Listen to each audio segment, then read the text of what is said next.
स्वयंपाक करायचा, धुणं भांडी करायची, सगळ्यांचं सगळं करायचं, तुमच्या माय बापाचं करायचं, सगळ्यांचं करायचं. अजून म्हणायचं काय करतेस घरी बसून, गोट्या खेळतीये.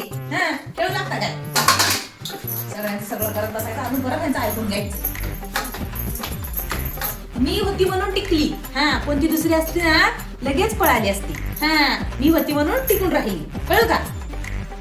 लेक्चर संपला असेल तर माझ्या नावाचा डबा नको करू, कळलं का? हा, न्यायचा नाही ना डबा, मग तर पहिलं सांगायचं. अगं, आता नाही मी बाहेर सांगायचं. खाणार आता सगळं आहे. स्वयंपाक झालेला आहे. आता चपात्या फक्त लाटून द्यायच्या, त्या गप घेऊन जायच्या. पण या आता त्या बाईला सगळ्या कसं त्याच सांगावं, खायच्या. काही कळतच कोण नाही मला खाते तर. ते? तुमच्या नावाचं शिळं?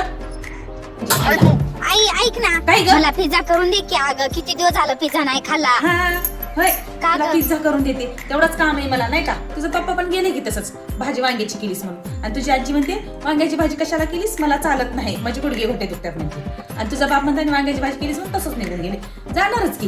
हा, गडी माणूस म्हणले की हॉटेलमध्ये खाते, बाहेर बी काही काही खाते माणूस. हा, आमचं बायांचं अगं आई, कसं पण आहे? गाजराचा सडक्या हलवा हलवा तरी कर की. जे घरात करसान तेच गिळा. माझ्या आई तर काय होय की ऐकूनच घेत नाही बाई. तुला खायचा आज गाजराचा हलवा. तुझं तर मायला कौतुक झाले ग बाई. ए पिंकी, ते वायलेट दे माहिती. हा, वायलेट राहिली काय दे गं दे. पिंकी? आता बाबा तुझं काय काय ग? घेऊन गेले? अगं पप्पांचा ना वाईट राहिला होता घरामध्ये. म्हणलं की नाही तुला? हा. हा, बाहेर खायचं म्हणलं की पैसे लागतात. पैसे लागले वाईट राहिले मग घरी आले आणि डबा न्यायचं म्हणजे आलं नसतं. अगं, पण ते हा, खाणारच डबा ना मग, तुझ्या घरी आहे उशीर म्हणल्यावर. झाले, त्यात काय एवढं आहे? म्हणलं असतं. हा, जाऊ दे की. रात्री अगं, आई, पण काय तुझ्या तू जेवायला पण? गेलीस तू पाहुणेच कसं पाहिजे नाहीस म्हणून भाडायला. हा, आणि तुझ्या आजीला तेवढंच पाहिजे. हा, हा र, तिला रात्री मी 4-4 वेळा बोललो तर 1 वेळा तिला ऐकू आलं नाही असं म्हणलं. हा, अजून थोडं तेल घालायचं, अजून थोडं तेल घालायचं. बाई म्हणजे आता 5वीलाच पुजले. पहिले आता हँडल बाईस त्रास लागले जरा असते. हा, कपडे काढले की साड्या पाऊल केली की तसं टाकली. हे मशीन निघत. हा, घरामध्ये कामवाली बाई आहे ना, त्यावरच बसते. हा, तिला काय काम आहे घरामध्ये बसून, है की नाही? बघ, बघलीस पिंकी, बघ तुझ्या आत्याचं अगं आई, करतो. असू दे ना, हा, दिसून काय येणार होतंय? त्यांचं करतो. मी बोललेले मला की लगेच दिसून येते. मोठा कदर आलाय ग माय. पिंकी, ऐक जरा, घरामधला किराणा संपलाय. तुझा बाप तर 2 दिवस झालं बोलणार झाले माझ्या संग. हा, त्यांना म्हणा बोलणं गेलं ना काय किराणा घरामध्ये येईना, तुम्ही काय एकटे लाडाचे नाहीत म्हणा खायला घरामध्ये. 17-60 माणसं आहेत घरामध्ये. हा, सगळं सामान आहे तो पैसे टाका म्हणा त्या फोन पर. हा, ते काही म्हणतात ना फोन पे, चल टाका म्हणा. बोलणं गेल्याने पोटाला खावं लागते आम्हाला. त्यांना काय ते बाहेर खातात.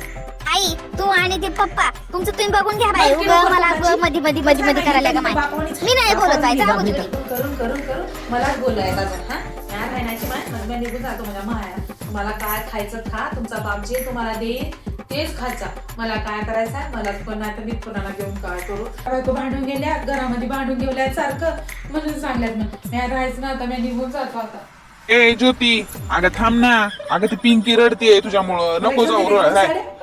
हा, घेतो घेतो. मकर संक्रांतीला घेऊन देते. 2 काय 4 साड्या घेतो बाई, पण गप घरामध्ये बस. हा, तुझ्यामुळे त्या लेकराला त्रास होतोय. पिंकी, हा. जाय ना आता मी. हा, जाय जाऊ ना, नका जाय आई. ना. हा, बरोबर बाई.